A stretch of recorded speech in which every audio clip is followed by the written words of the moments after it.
7, 6, 5, 4, 3, 2, 1. Liftoff.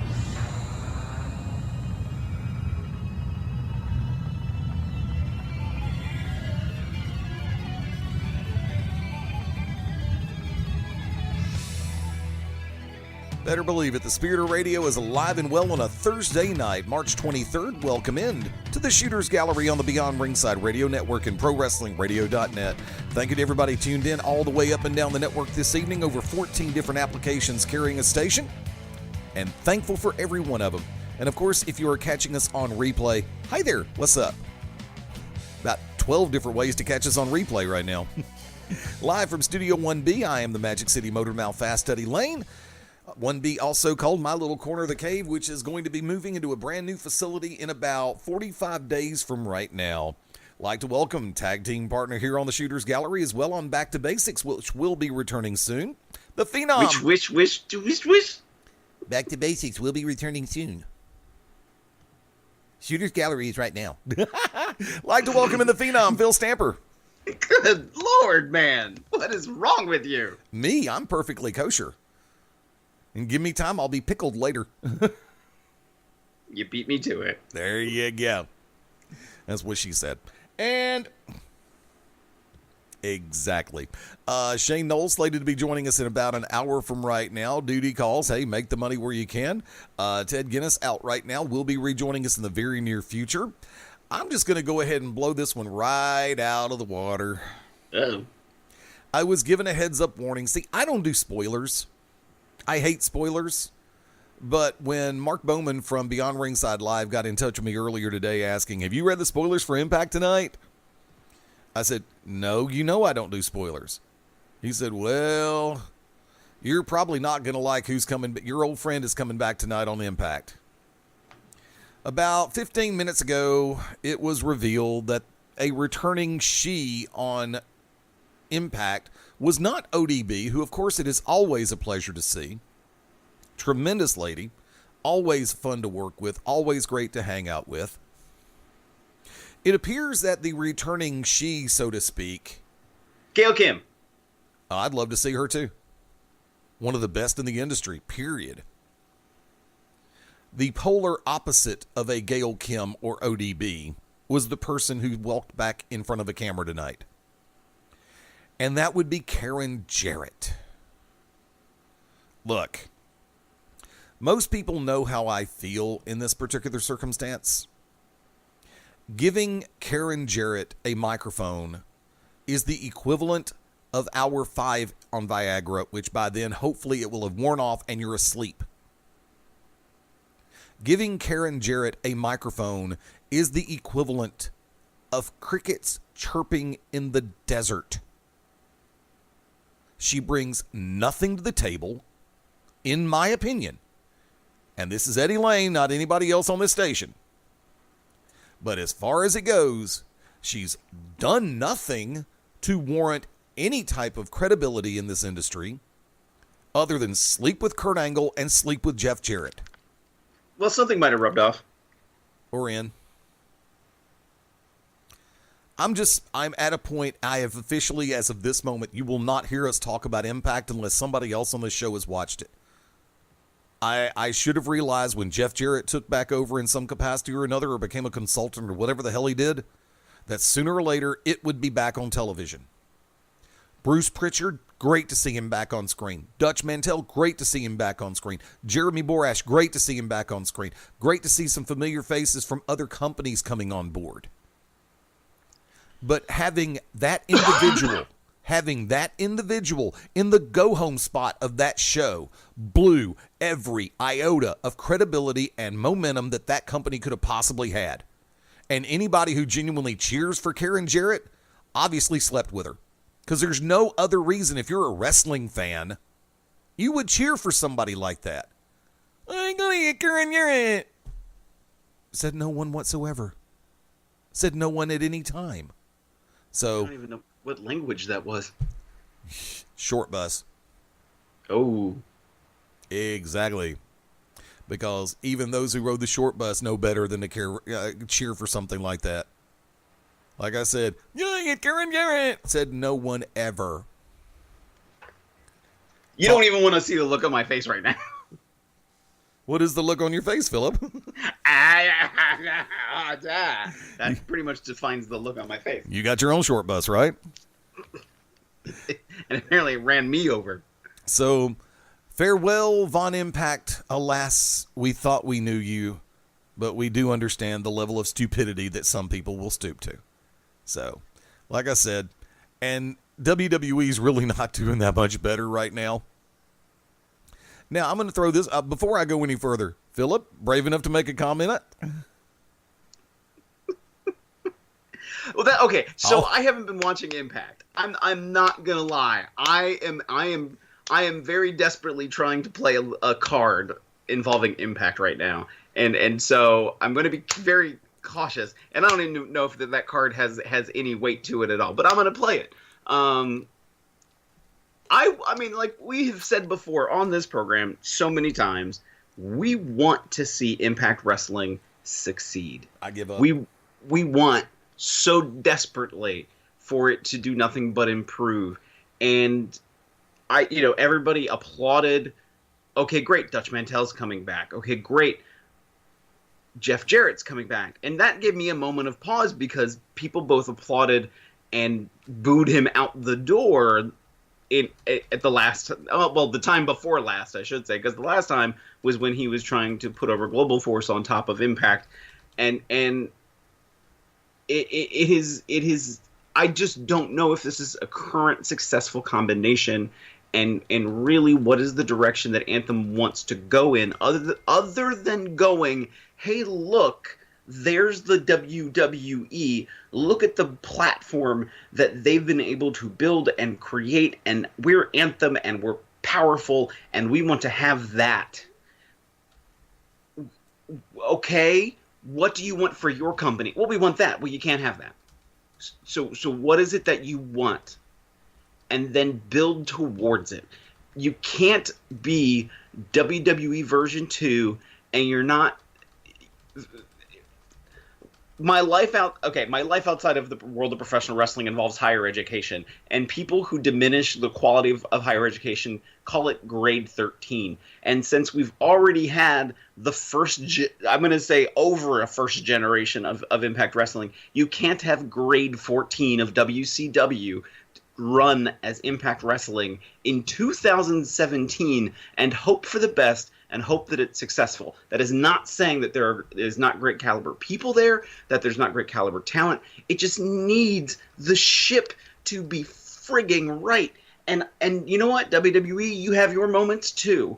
That just where are you going? Since either way we look at it, with Brock Lesnar or with Goldberg, what are you doing? It's not like you have a successful guy like The Rock carrying your championship off camera for a year that people know who The Rock is. I'm sorry, Goldberg and Lesnar are not going to be able to do that same kind of quality of work for you as a part-timer for the next year. That's a whole other rant that we can save for next week if we want to do a WrestleMania special or focus on the independents that are going to be at WrestleCon or WWE Live or all the other things that are happening in Orlando, Florida.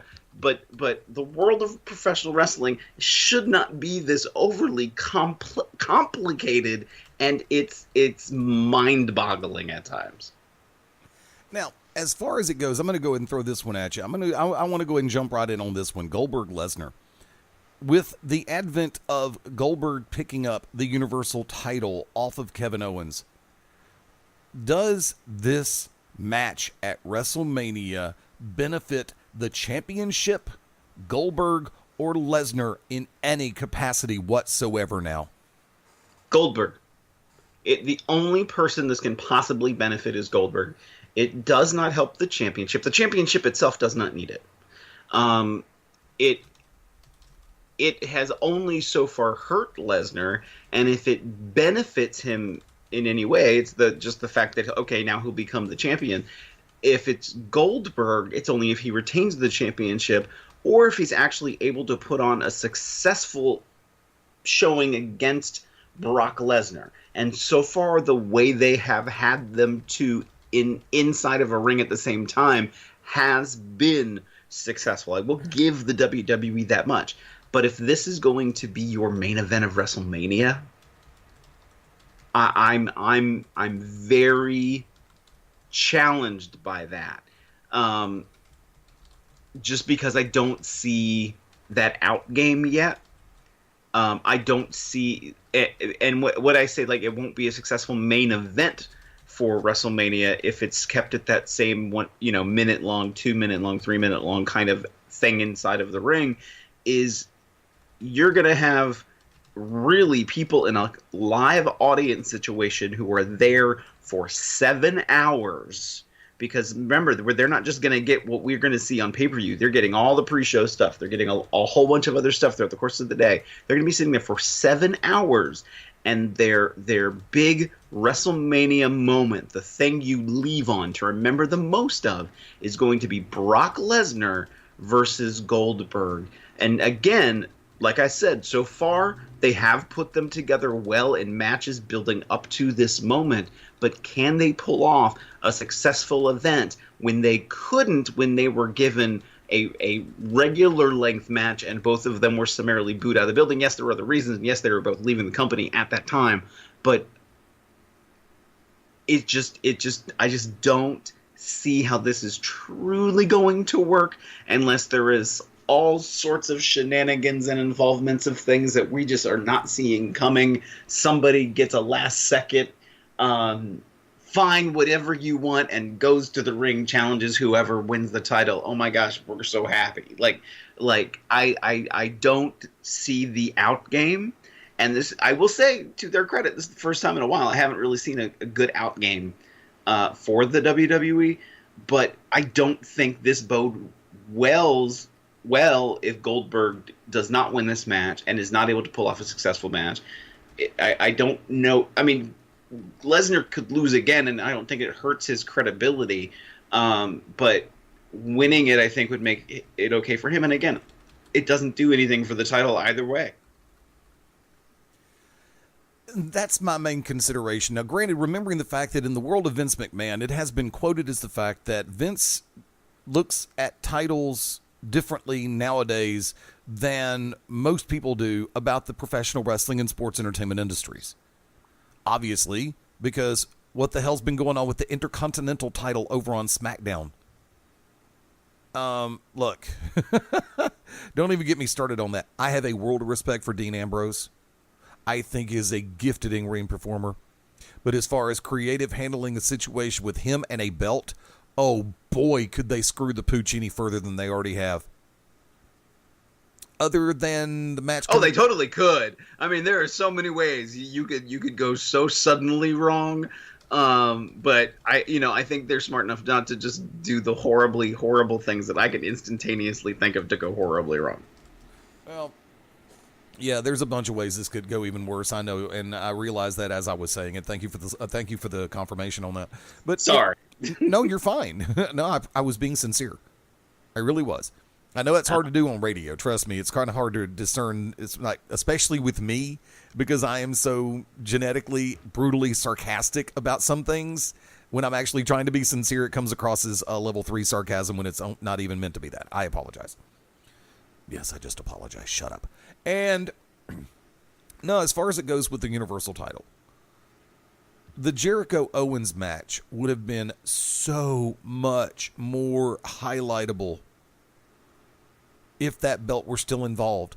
Goldberg-Lesnar did not need the Universal title to make that match any more special than it already could have been. And most people right now are still sitting back going, well, unfortunately, 10 years later, maybe they're going to be doing a little bit better than they did last time.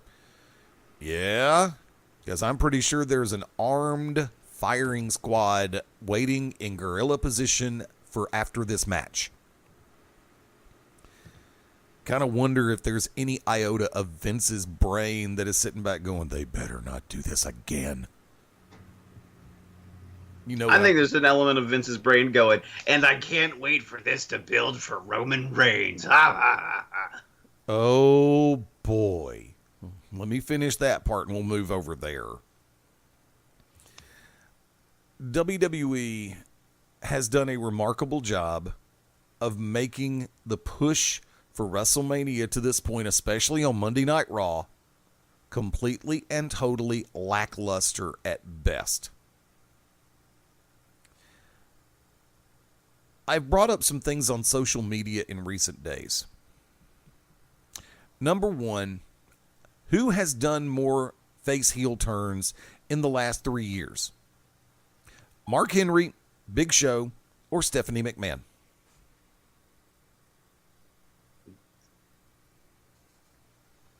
Mark Henry. I think it's Stephanie McMahon. Just as you said Stephanie McMahon, something came on my computer, and I have to play it just because it was so perfectly timed. Okay. You playing it? Tell you what, folks, do me a favor. We're going to try to work out the technical difficulties. Give me about 2 minutes, and we'll be back right here on the Shooters Gallery on the Beyond Ringside Radio Network and ProWrestlingRadio.net. This is Country Jack, Corey Hollis, and you are locked in to Beyond Ringside. And welcome back into the Shooters Gallery on the Beyond Ringside Radio Network. Fast Eddie Layne over here. Phil, you back? Yes. Phil dealt with a circumstance where he had a computer become possessed. And it was stuck on Julia Roberts, the imitation of Julia Roberts on Family Guy, going, me. Yeah. Yeah, I know. And the sad part about, and we're actually having a discussion about the situation revolving around the completely and totally unstable characterizations of Stephanie McMahon on WWE television. Look, Sybil ain't got nothing on Steph. That's all I'm going to say. And that in itself is gospel, right, brother? Absolutely. What the hell was that sound effect back there? That was trying to still load the same damn thing. I mean, put it this way. In the words of Walter from Jeff Dunham, it comes down like this. I mean, even MC Hammer's going, dude, what happened? There you go. That's why I have a second computer just for sound bites now. You've seen my setup. I was watching Raw Monday night because, damn it, somebody had to. And just the way that Stephanie's character has just been going utterly psycho over the last couple of weeks. I'm sorry.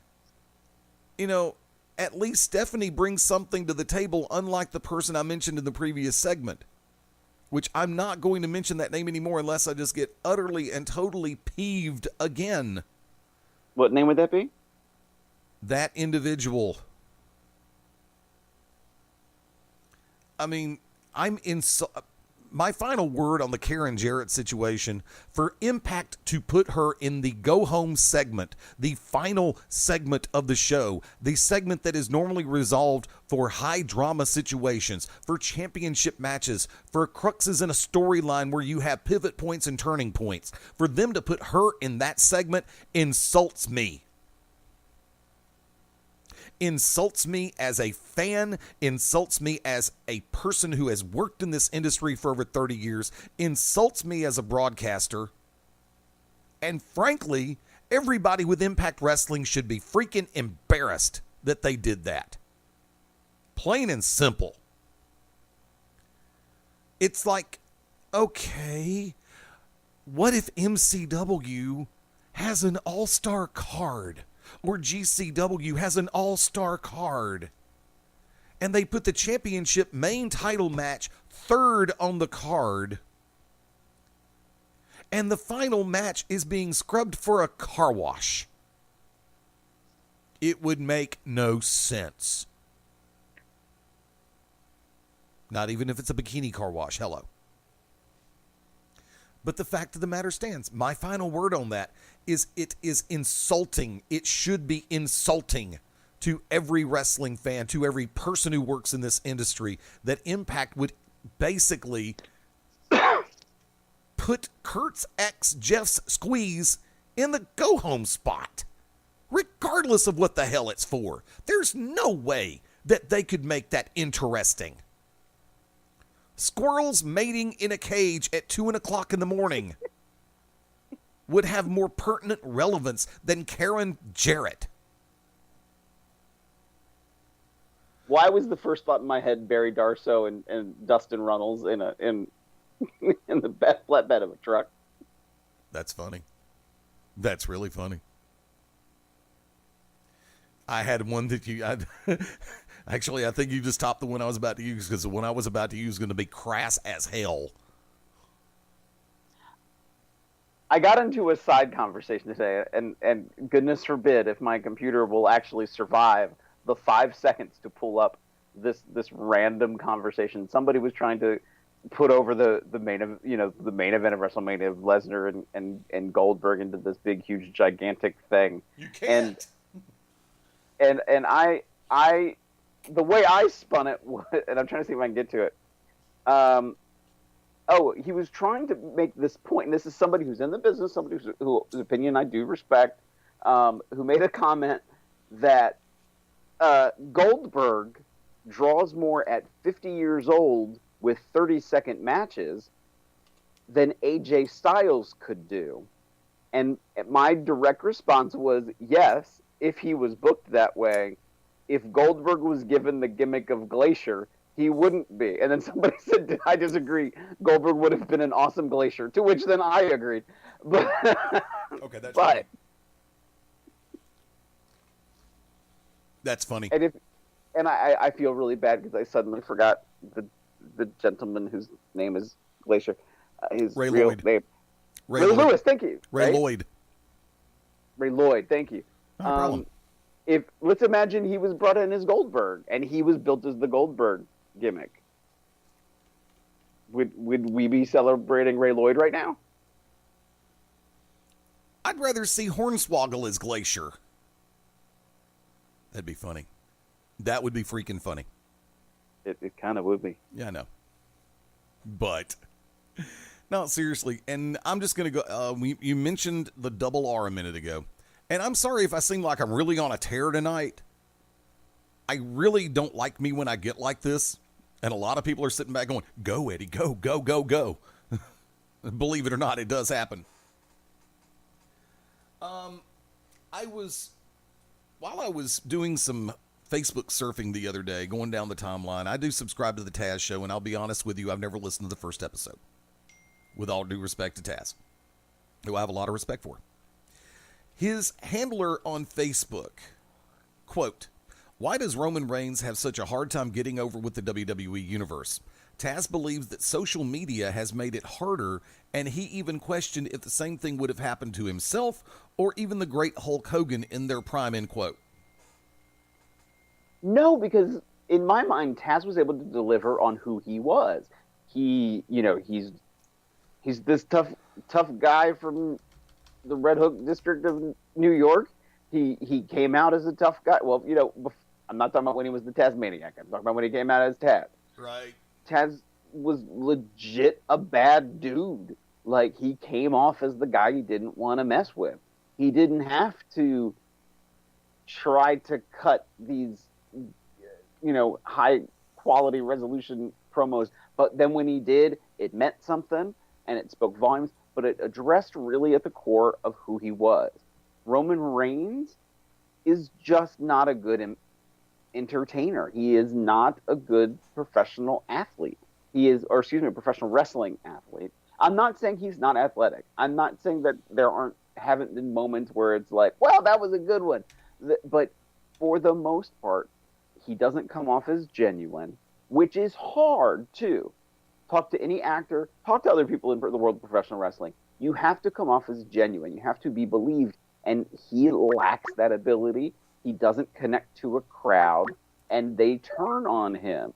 Typically in the world of professional wrestling, that means that promoter goes, "Oh, I lost you." No, you're there. Okay.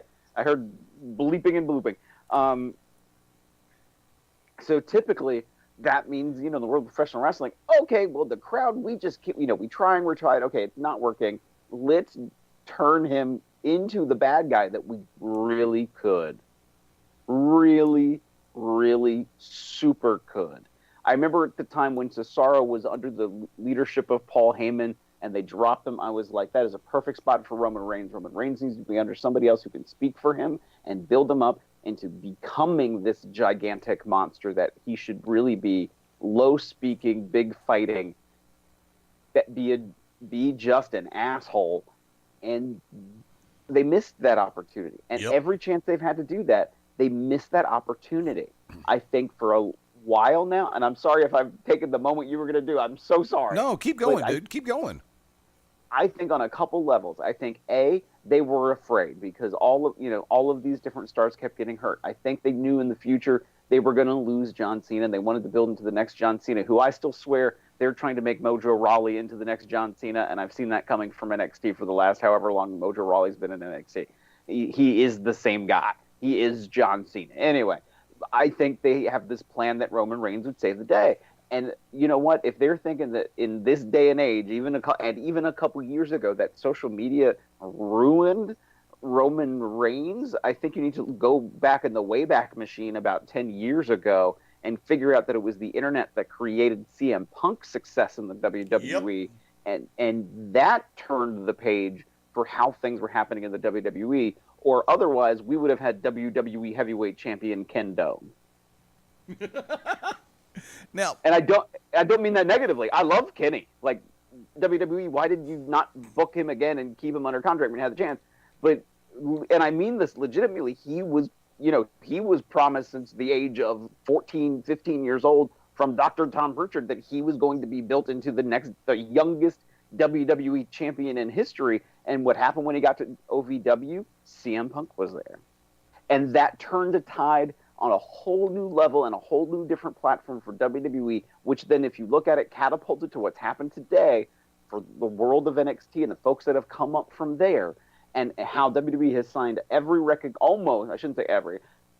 lot of the major recognizable independent wrestling talents finally, because there was some realization of, wow, we can build wrestling stars to become even better wrestling stars.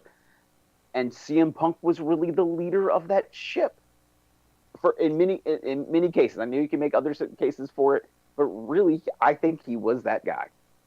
Well, do me a favor. I'm going to take about 2 minutes, and I'm going to run. Okay, we just lost him. Damn, he was there. Now he's gone. I'm here. No, Shane. Oh, sorry. I'm going to take about 2 minutes. I'm going to hit this real quick. This was my response to Taz's handler asking the question on his Facebook feed. Quote, social media is only part of the equation.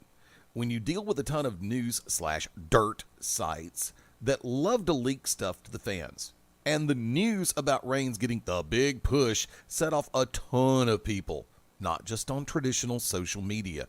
We all know what happens when that occurs, right? Right. Remember the huge backlash when Batista returned, and the conversation was that, quote, one of Triple H's boys was coming back and going straight to the belt, end quote, continuance to match up with the timing of Guardians of the Galaxy. End side note. From that vantage point, I felt horribly bad for Rey Mysterio when he was the recipient of Boo Fest that year. He came out 30th in the Royal Rumble. Remember, though, folks, and if you have an IQ above dried wallpaper paste, you will know this to be true. Rey Mysterio was not booed because fans didn't like him. Rey Mysterio was booed because he wasn't Daniel Bryan. The benefit of social media in this day and age is the accessibility of the stars for the fans. One of the downsides of social media is that everyone is more accessible. Hello, double-edged sword. More so, a lot of people think that they are a part of the show, i.e. the fans, now more so than ever these days. In my humble opinion, the major issue with Reigns is that he should have had a major run as an antagonist first. Build respect with the fan base as a heel, then work your way over to the other side of the fence. I mean, hell, look how well it worked for Taz himself. And I'll go one better. I mean, Taz made a great heel and an even more popular face when the time was right. And think about it. Look how well it worked for Cena. He went from ruthless aggression to the Doctor of Thugonomics, and organically that character became popular. Go ahead. No, go ahead.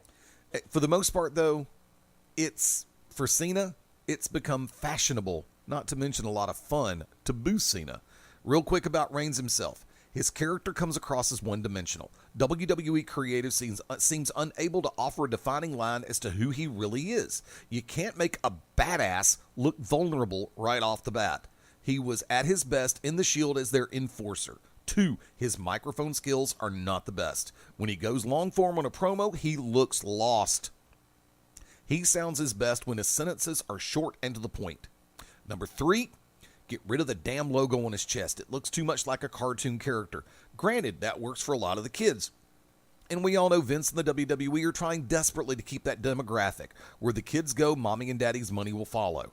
But for a lot of late teens and adults, it comes across as something from the Super Friends. And of course, yes, with Reigns, too much, too fast. When you start at the top, people resent it. Phil?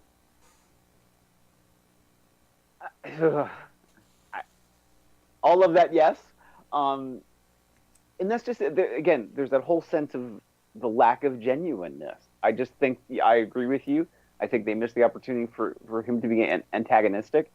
I think what's interesting is, and it wasn't because of any reason, my schedule wasn't working out where I was getting home in time to catch Smackdown. And so when I watched the Smackdown pay-per-view and saw how the Usos were now heel, I'm like, this is what need to happen for them. You couldn't have happy, fun, let's go lovey Usos who were getting booed out of the building, and not even because of anything the Usos were doing, but because of the rub-off of Roman Reigns. That's why even The Rock has sort of backed off his cousin, Roman Reigns. And I'm going to say something that I feel like when I say it, like, the world of people who know me are going to bury me somewhere in a ditch in Hazleton, Pennsylvania. Roman Reigns is part of a very legendary wrestling family, the Anoa'i. I love Pops. I've worked for Afa before. His entire family is a wrestling legacy. I have heard the whisper that the family is applying pressure, that Roman Reigns needs to be the guy for the WWE. And the thing is, I don't know what leverage there is for them to play.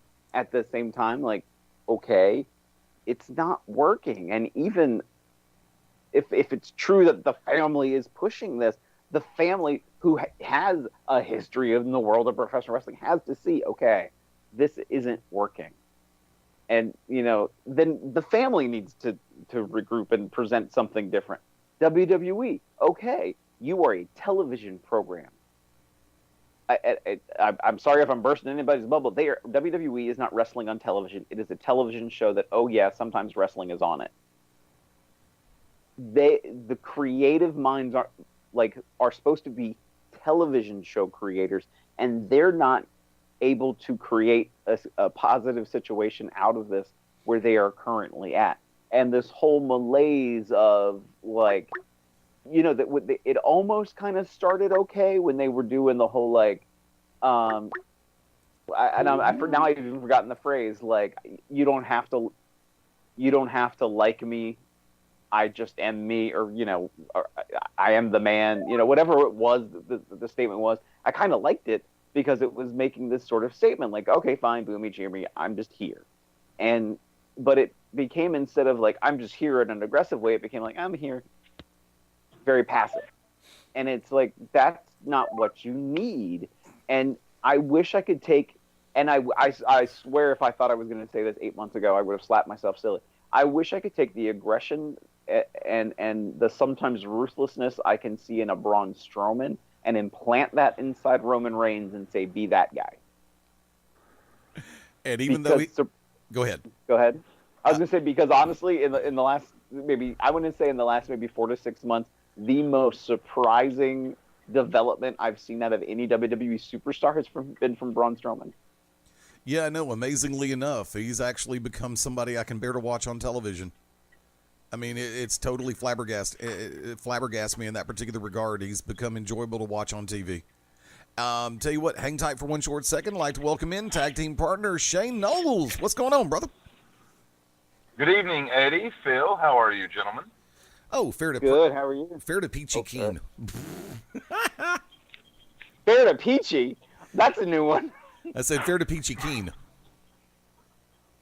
which made it even more awkward. First off, how did everything go? I take it you were hosting tonight. Was it trivia or karaoke? It was trivia tonight. This gentleman called in sick, and apparently I've become the go-to guy in the West Georgia, East Alabama region, because they're like, well, give Shane a call, which, it's kind of hard to turn down the money, even though I'd rather be watching wrestling or the NCAA men's tournament. It's kind of hard to turn down 2 hours of trivia and playing music. So just finished up, had a good crowd, but ready to be on the Shooters Gallery with you guys. Let's lay it out there real quick. Bonus question. Oh, from tonight. Well, and I just got done hosting. You think I would have this off the tip of my tongue. Well, come on, Shane. What television show had the first interracial kiss on television? Hee-haw. No. Roseanne? No, not Roseanne. No. That was the first lesbian kiss. I'm sorry. The first interracial kiss on network television was actually done on Rowan and Martin's Laugh-In when Goldie Hawn kissed Sammy Davis Jr. Nope. I'm going to say Star Trek. Yes, it was Star Forgot Trek. about You that know one. between who or what scene? Can't remember off the top of my head. That was Uhura and Kirk. Correct. See, I can pull out randomness every now and again. There you go. That was nice. The final question was musical groups. Who are the best, or the most, how do I word this? The best-selling or most popular girl groups in American music history based on the amount of time they've spent on the Billboard Hot 100 chart. Again, this is American only. Phil, you want to go first? You said top financial Top female. girls group. Yeah. The most popular, the most successful female or all-girl groups in music history to date. This is only American girl groups. Okay. These are the 10 all-American girl groups or ladies bands that have spent the most time on the Billboard Hot 100 charts in that chart's history since it began in like 1953-ish, 54-ish. You want to go first? You want me to do it? Go first. Supremes. Number 1. Now I'm upset I didn't go first. There you go. I will go probably the number 5 group with the Go-Go's. Actually not on the list. Oh, nuts. That's a shocker. 2 top 10 albums and some number 1 singles. You'd think they'd been up there longer. Phil? Of course, now I was like, I don't even think I know of any British bands, and my brain went immediately next to the Spice Girls. All girl groups. I don't think the Shangri-Las are up there. Like the leader of the back. Right. Is that a nope? That is a no. Yeah, I was chuckling along, but he said, I don't think they're up there. I was like, you are correct. I'm going to go for the Shirelles. Very good pull, Eddie. The Shirelles in at number 6. Phil? Oh, okay. Go ahead, Phil.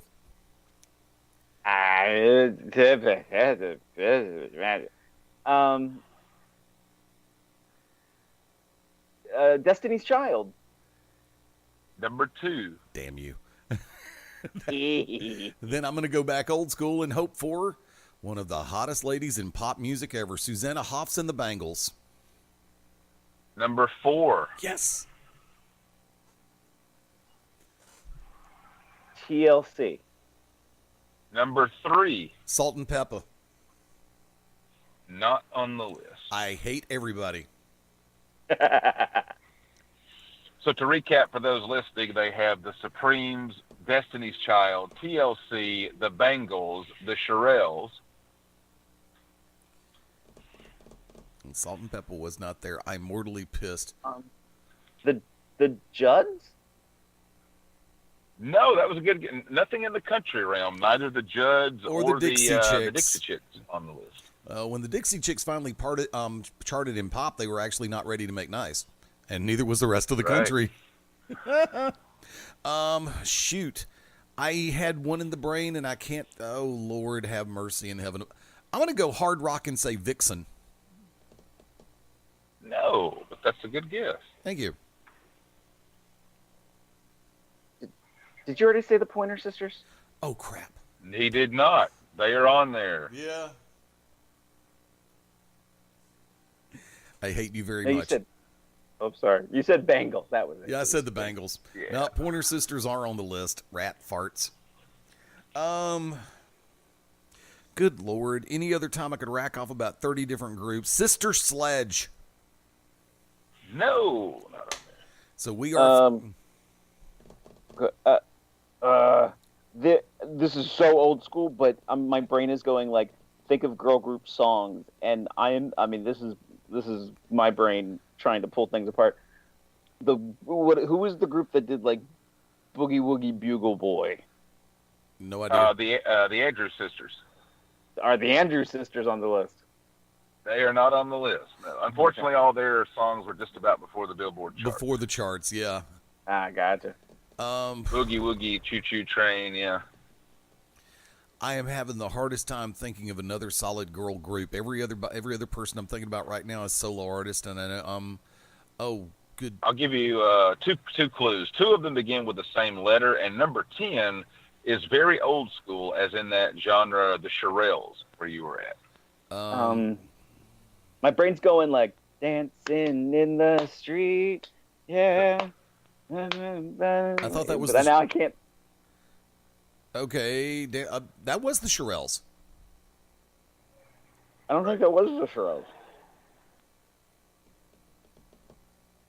Not the That group from that Vandellas. time is, Martha and the Vandellas. There you go. Are they on there? So we have two more that begin with the same letter. Yes, Martha and the Vandellas at number 10. Oh, okay. I thought that would have been We're before looking the for charts. 8 and 9 that start with the same good letter. Lord, start with the same letter. Give me a timeline. Both in the 90s. Okay. I'm drawing a blank. Phil, you got anything? I'm drawing a blank. Lay them out there, Shane. In Vogue Damn it. Oh. and Expose. Forgot all about them. Forgot all about them, and I actually have both albums from En Vogue. Born to Sing and Funky Divas. They may have had now a third... I need a different song in my head because now all I can hear is Dancing in the Street. Well, What's it gonna be? 'Cause I can't pretend. Don't you wanna be more than friends? That's from En Vogue. Don't Let Go from the Yeah. Set It Off soundtrack. and Now from- somehow I went from there to Goodbye Earl. it must have been the siren in the background. Because remember, the sheriff showed up at the door and said, okay, if you think of something, let us know. But we were actually talking about the relevance and pertinence of Roman Reigns and how his the comment made by... Or lack thereof. Or lack thereof, yeah.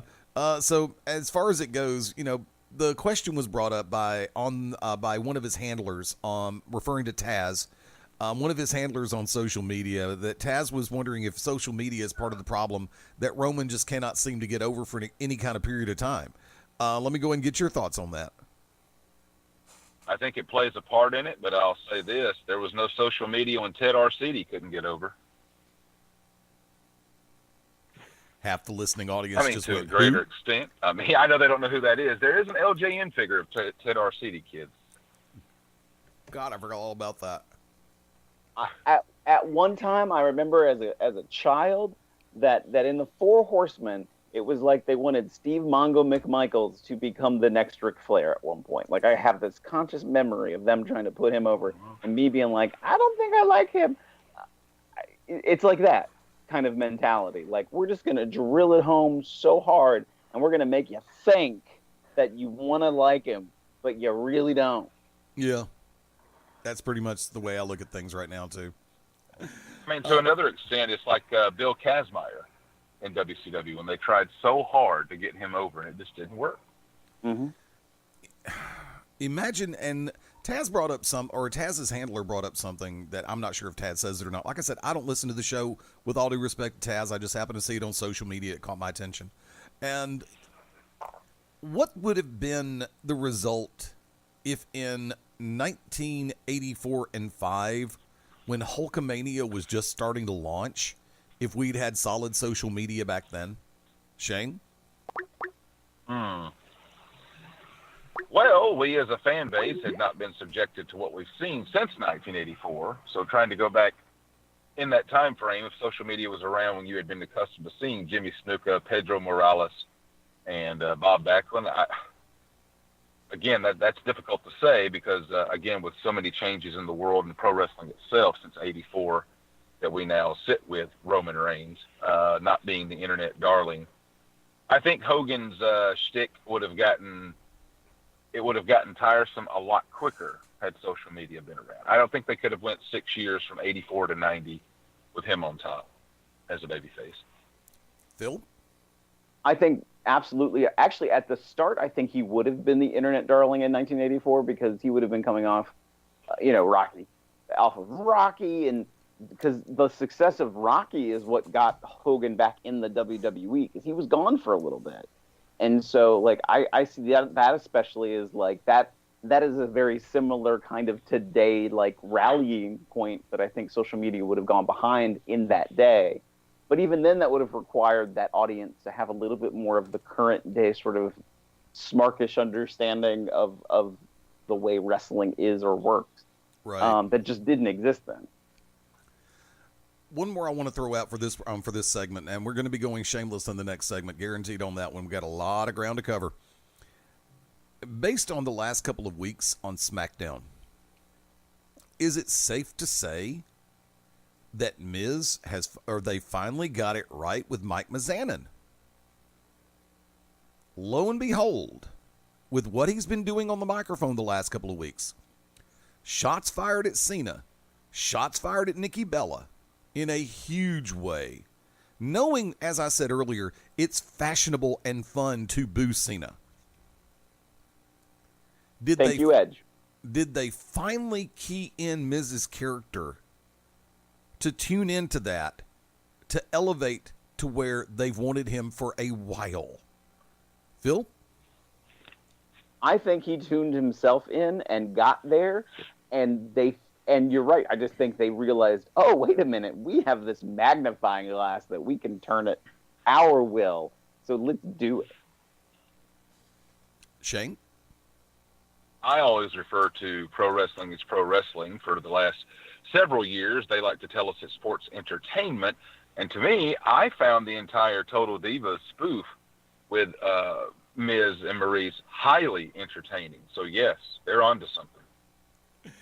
I honestly, like I said, over the last couple of weeks, I've just sat back and said, if this guy doesn't get an Emmy nomination for what he's been doing the last couple of weeks, there is nothing on television that can get there. Not even, I'm not even going to bring it up. I'll talk off air about this one, but apparently there is some one-dimensional, thuggish wannabe dimwit child who is getting her own reality TV show. I will personally never watch the channel that this show comes on ever again if they actually put that gutter trash on television. That's all I'm going to say. And yeah, I'm quite opinionated about that. I am sick and tired of illiterate television, which is why I'm no longer watching Impact as of tonight, plain and simple. What is Honey Boo making a comeback? Dude, whatever this child is makes Honey Boo Boo look like a Nobel laureate. Is this the How About That girl? Yeah, whatever that is. Yeah. I still don't know what it is. I saw something on TMZ the other day, and it's like, who is this? And why does anybody care? I mean, even Saturday Night Live would have a hard time making that look bad. And Saturday Night Live is pretty freaking horrible right now. Has been for about 5 years. But before we go to the top of the hour, I'm going to go ahead and flip it around. Let's go ahead and run topic discussion. Like I said, y'all have heard me talk. We've gone in different directions. Shane, got a topic you want to throw on the table, sir? I do. One thing that was very noticeable, and I guess kudos to the announcers Monday night for not bringing attention to this, but I don't know if it was lost on either one of you. I'm sure it wasn't. Did you notice the considerable pain The Undertaker was in administering the choke slam to Braun Strowman? Like the grimace in his face, how slow he was to move, and when time seemed to freeze, for him to turn around for Roman Reigns to spear him. I don't know if you guys caught that. I've rewound it several times. But The Undertaker, who never sells anything, hardly, certainly not even giving a move, it was tough to watch. And I've been saying that.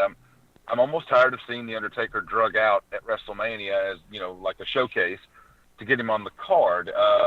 When the streak was broken against Brock Lesnar, I feel that should have been it. If you had to have him come back and defeat Bray Wyatt, fine, for him to go out a winner. But now we're getting into, Shane McMahon, whatever, this deal with Reigns. I mean, seeing him at Rumble and then just seeing that Monday night was sad to me. I don't want to remember The Undertaker like that, where he grimaces and he's in considerable pain giving a choke slam. That's not how I want to remember Mark Calloway. And I think that's something we haven't had to face in a long time in WWE, because they haven't had a whole lot of old guys that go out like that. I mean, Shawn Michaels arguably went out at the peak of his powers. Triple H hasn't reached that realm yet. We never got to see, Stone Cold, lessen himself. You know what I mean? So, I mean, as far as in the WWE, it's been a long time since we've seen something like this. But to me, it's getting a little tough to watch. I have the utmost respect for the Mark Calloway and his character of The Undertaker and how well they protected it. But physically, I just don't. This should be it, in my opinion, or at least until he can truly rest up. And I don't know how much more rest you're going to need when you almost take an entire calendar year off. Phil? And what I didn't really take it as him grimacing in pain. I took it as, remember the meme that came out during his match with Brock Lesnar of when he's like laughing back at Brock and just the crazy face that that he had. I took it as that. I took it as him trying to sell the strength of his chokeslam, like the I'm the Undertaker. I took it just that was the face he was using to sell the moment. To be very honest, and I was surprised he took the spear. I hope you're right. And that's how in my brain, that's how I want to process it. I think, I can't remember if I've said this before here or not. I think the WWE missed every opportunity with Undertaker and Bray Wyatt. I think, they had the whole lead in that one summer where Bray Wyatt steals the supernatural powers of Undertaker and Kane. I was like, that's it. You finally have your new Undertaker, and it's Bray Wyatt. And then they killed that whole moment, and like 2 weeks later, they took their powers back. And I'm like, you could have had a return of the badass Undertaker, the motorcycle riding American badass Undertaker. I mean, Big that and give that the ride out, and leave the Undertaker with somebody, that kind of persona of somebody who could carry that banner. And if the Undertaker wants to get back, then he can be more Mark Calloway-ish and more interrelational. And now when he goes to fan access because he can't be in the ring anymore, now he can talk to a fan. It doesn't feel like he's breaking this gigantic wall of kayfabe. I'm not necessarily a believer in the fact that it was a pure painful grimace, because I remember a couple of weeks previous when he pulled the chokeslam on Roman Reigns. He moved very quickly on that one, so he might not have been 100% going into the Monday night show. He could have been sick. I don't know. He could have been selling the moment. But as far as it goes, I also note the fact that how easily he was able to sit back up when the moment came when Reigns was up on the rampway. But I did notice a little bit of, not necessarily trepidation, but a lack of momentum in a physical and spiritual sense when he was doing the bit with Strowman. And, like I said, I'm very one step at a time-ish on this one, because I know they're very, very cautious about how they portray Taker on TV. It's even with the loss that he had at the hands of Lesnar, still a mistake.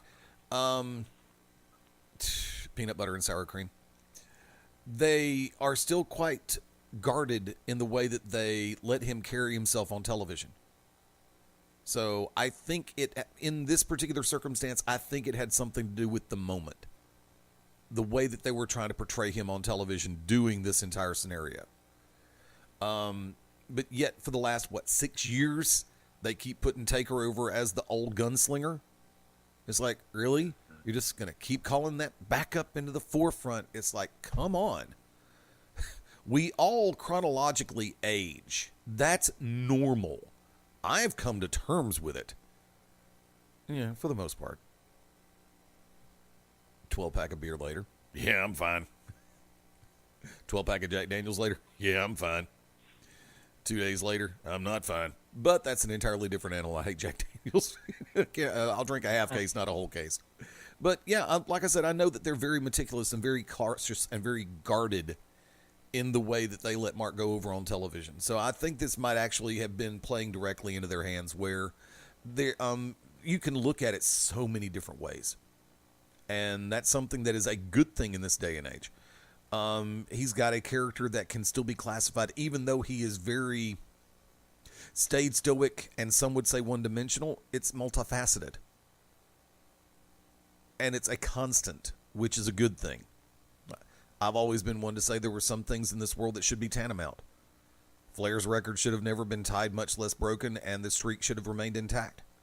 At least for about 20 years. Fine, let somebody in the year 2200 break the streak.